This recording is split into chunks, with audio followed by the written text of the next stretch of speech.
Tim dokter Rumah Sakit Umum Sadikin daerah Kota Pariaman berhasil melakukan operasi bayi kembar siam pasangan suami istri di Negari Limopurui, Kecamatan Limakoto Timur, Padang Pariaman. Bayi terlahir dengan kepala 2 dan 1 badan, mempunyai berat lebih kurang 4 kg, panjang 49 cm ini harus dirujuk ke Rumah Sakit Umum Padang Muhammad M. Jamil karena kondisinya tidak stabil setelah lahir. Direktur Rumah Sakit Umum Sadikin menyebutkan, usai lahir dengan cara operasi, kondisi bayi tersebut lemah karena keterbatasan, maka pihaknya memilih untuk merujuk bayi tersebut.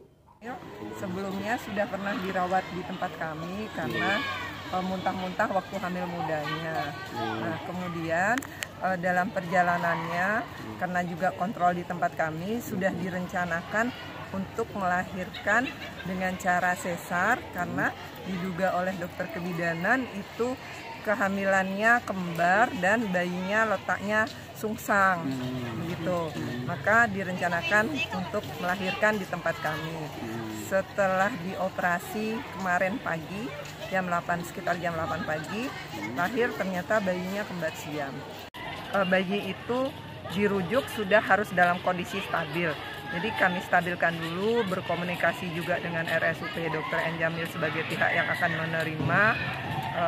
Setelah semuanya stabil, baru bayi dirujuk. Jadi sekitar jam 4:30 sore kemarin, bayi sudah sampai di RSUP Dr. N. Jamil.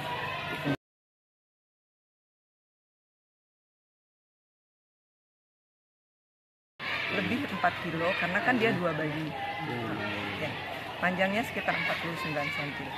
Itu kemungkinan kepalanya terpisah atau gimana, Bu?